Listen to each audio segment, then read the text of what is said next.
now it's like I have to be smart when I go into the kitchen. And then on top of that, I have a life. So, I still dance, I still do Muay Thai, I work out.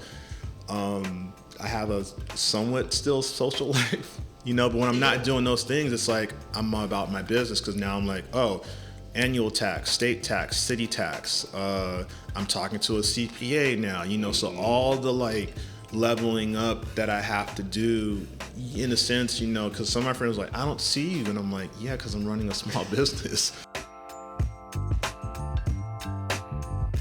That was Vandor Hill, baker, owner, and CEO of Whack Donuts.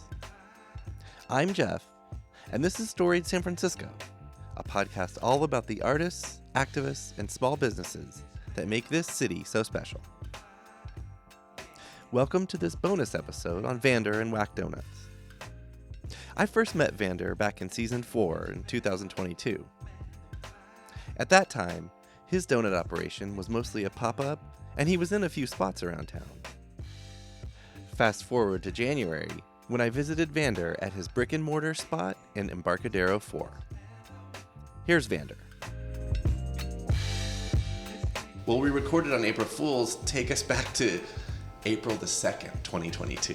And everything since then. Just give me everything.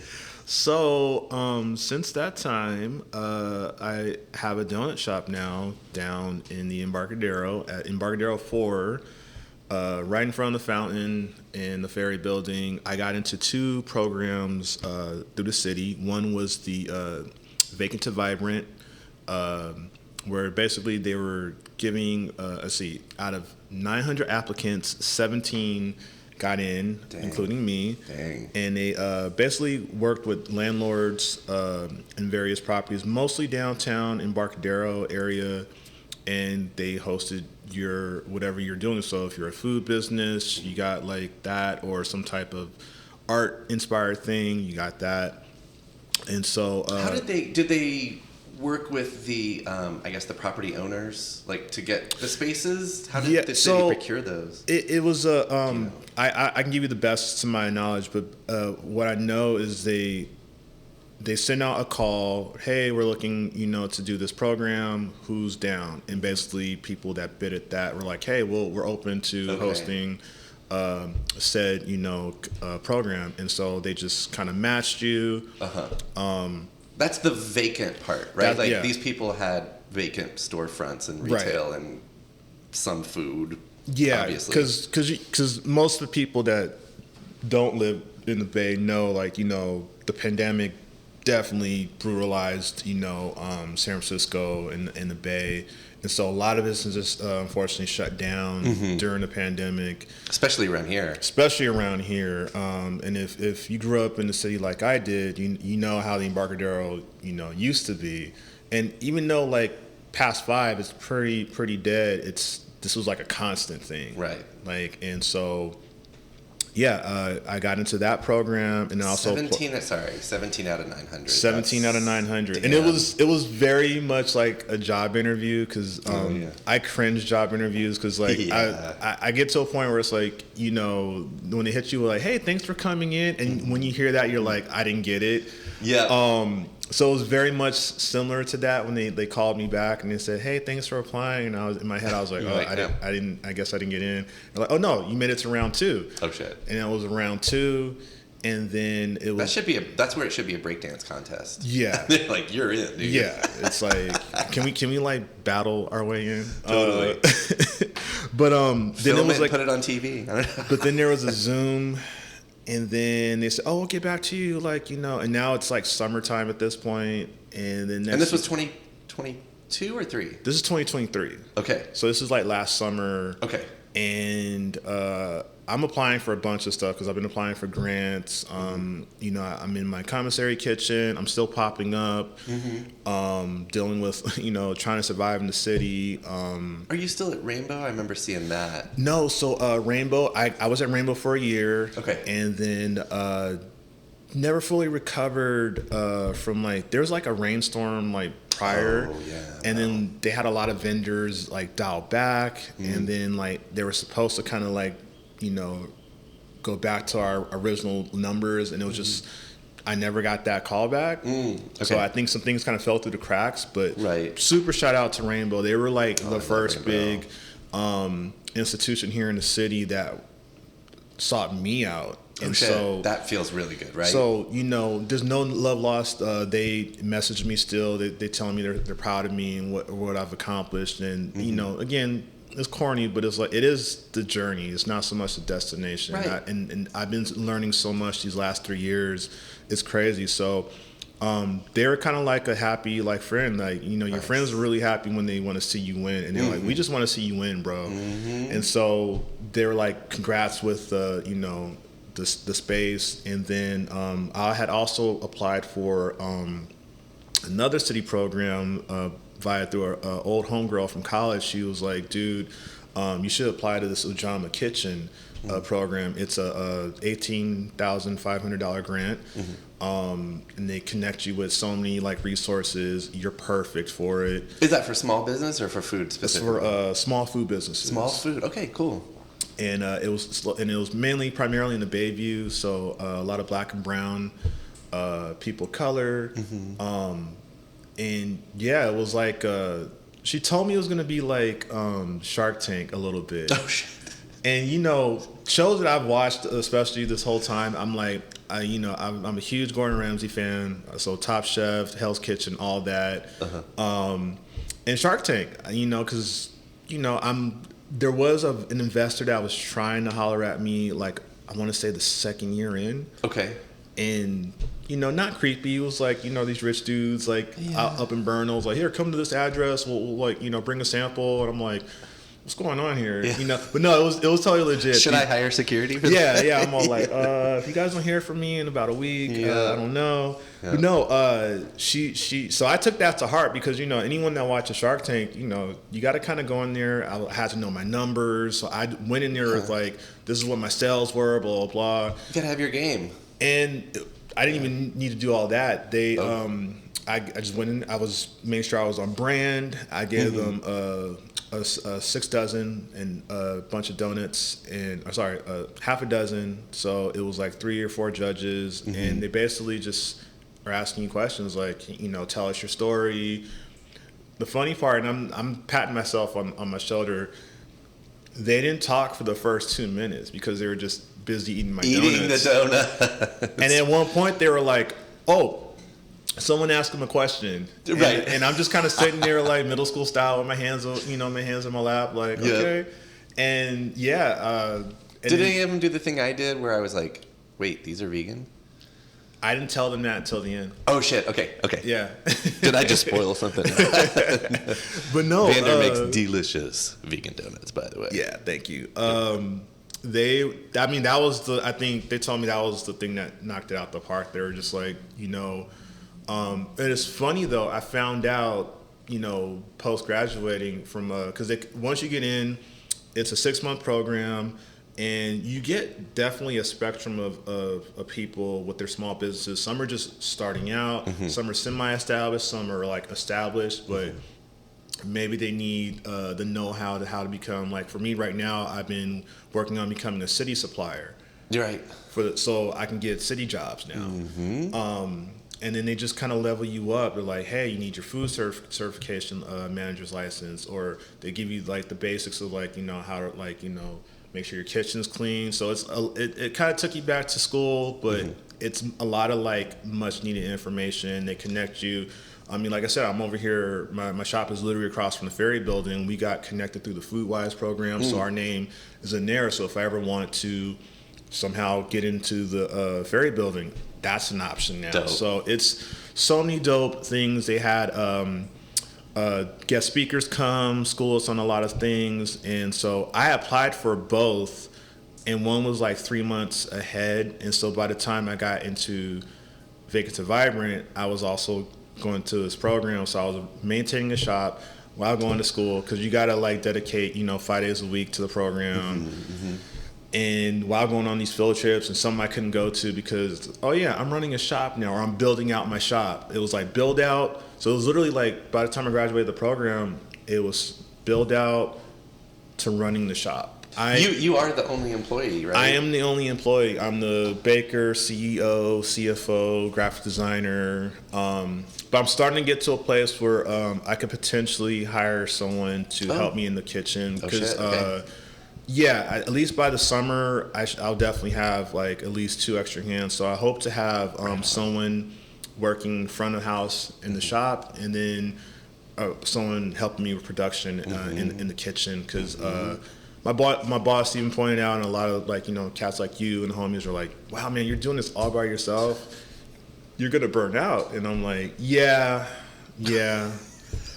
But it's necessary because, one thing I'm learning is just my breaking point, because my awesome boss, Gabrielle, who's now my business consultant, she, decked out the shop. She literally spent 3 days, her and her partner, painting, installs. I love her for that. And she's been she's technically like another one of my life coaches too, but she was early on, she was like, dude, I'm going to break you. So seeing how many donuts you can make by yourself. And she would just give me a number. She was like, on opening day, she was like, you need to make at least 500 donuts. Whoa.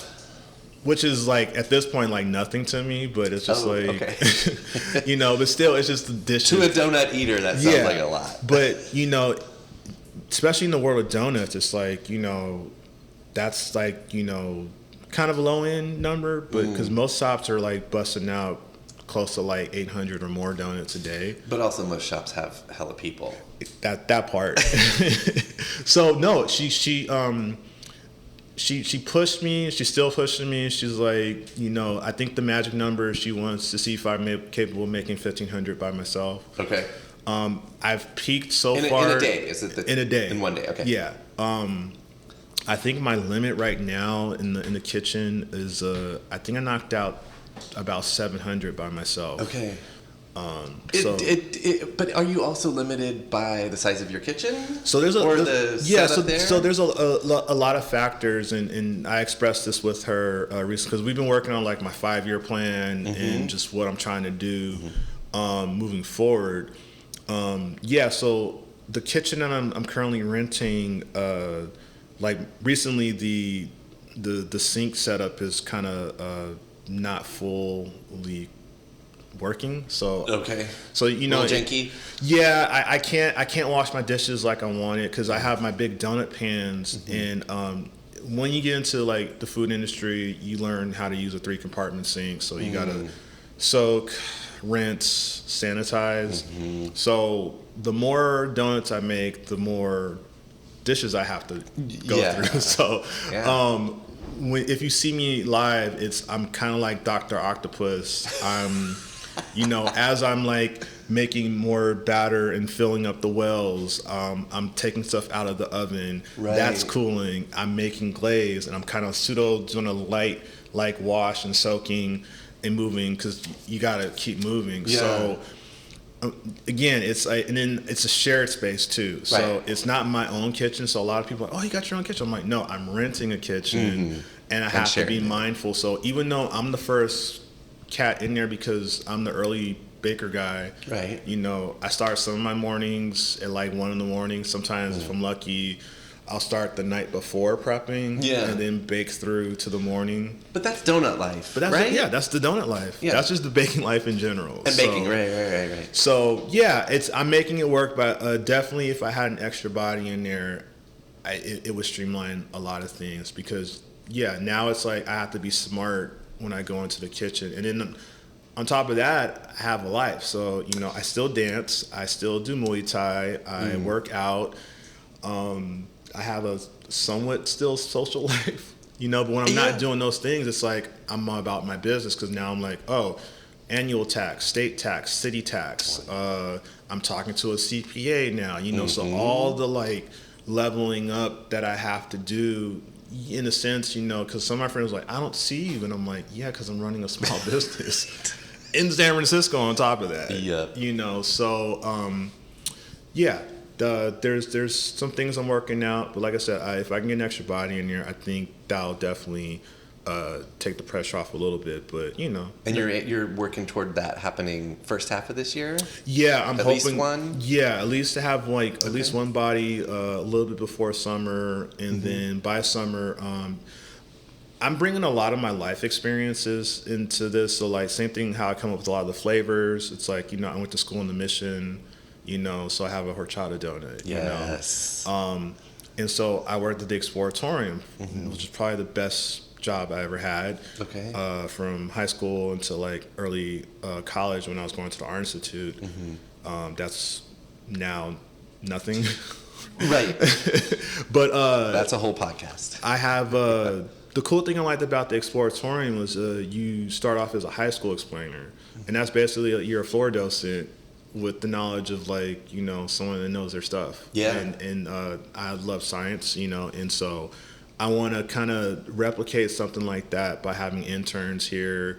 I have parents that were out of nowhere just like, hey, if you ever need intern thing, or you should have an intern thing at your shop, because I have my son or my daughter that I'm like, oh wow, okay, yeah, so let me figure it out. So that's the other thing I got in my mind. I'm like trying to work on that for this summer, to have like some type of intern program Nice. where I have high school kids just like learn the ins and outs of running, the shop. So teaching them how to make coffee, box donuts, make, Yeah. Do it. do it, It's a job. So, from your mouth my mouth. to the listener's ear, where you are, your hours, and maybe just throw your socials in there. Yeah, so now that I have a storefront, you can catch me here at 4 Embarcadero Center. That's right across from Osha Thai, just to give you some like land sites. So we got Osha Thai is to my left, and then the water fountain in the Ferry Building is directly in front of my shop. And is this pickleball? It's Pickleball? What is this? This is padel. Apparently, it's like the new. Yeah, so Yes. that's like the Brazilian equivalent to pickleball. Yeah. I mean, right when I got my head around pickleball, they got something new. That's pretty normal. I mean, I would prefer the ice skating rink personally, but Union Square has those guys for a while, so this is going to be here for a bit too. I think at least 18 months is what I heard. But no, that's a lot of landmarks like Osha Thai, Ferry Building, Fountain, which they're changing the name of. Are they? Or the Plaza? They changed. Did they already change the Plaza? I don't want to say his name, but he was like a horrible racist dude. Oh, no, that's news to me. Okay, well, anyway, that's another podcast. But yeah, and then my hours are 8 to 2, Tuesday through Saturday. I'll be doing special donut drops, got monthly flavors, since Valentine's is coming up next month, I'm doing a red velvet cake donut, and I'm going to have what's called a love in a box. Okay. So you're going to have it's probably going to be like either a 3-pack or a half dozen, but it's going to be like the red velvet cake donuts with edible 14 karat gold and dark chocolate dipped strawberries. Yeah. So the options are going to be, you can either pick up your love box or come in and make your love box. Oh shit! So right. You're going to have to like sign up. I could probably do like 3 or 4 couples here in the shop, Okay. Or it's probably going to be a night event too. So I'm gonna be doing some night stuff too. You need to get someone who can marry people in the corner. Just like after you eat the donuts out of the love box, right there. There you go. Oh man, that'd be one-stop shopping. Yeah. That sounds cool. But yeah, and that's where people can find you physically and your donuts physically. But your online. And then presence. follow me online. It's Whack Donuts on the gram, as the kids say it, and that's spelled WHACKDONUTS. Whack Donuts. That was Vandor Hill. Join us next week for part 1 of our 2024 Valentine's episode. We'll meet and get to know Anita Bashirs and Lester Raw. Episode 9 drops next Tuesday, wherever you get podcasts. Music for Storied San Francisco was produced, performed, and curated by Otis McDonald. Aaron Lim of Bitch Talk Podcast is our contributing producer. And the show is produced and hosted by me, Jeff Hunt. Now in our 6th season, We have more than 200 episodes available on our website, storiedsf.com, or wherever you listen to podcasts.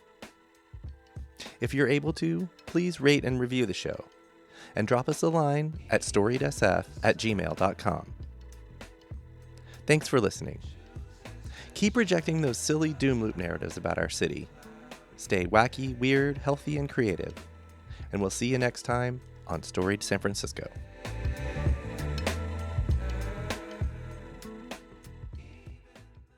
We acknowledge and respect the first humans of the unceded land we call San Francisco, the Ramaytush Ohlone. We condemn the genocide of these and other tribes across the Western Hemisphere. We honor their legacy and history, and we support rematriation and sovereignty efforts. This podcast is a proud member of the BFF.FM podcast network. Learn more at podcast.bff.fm. BFF.FM, best frequencies forever.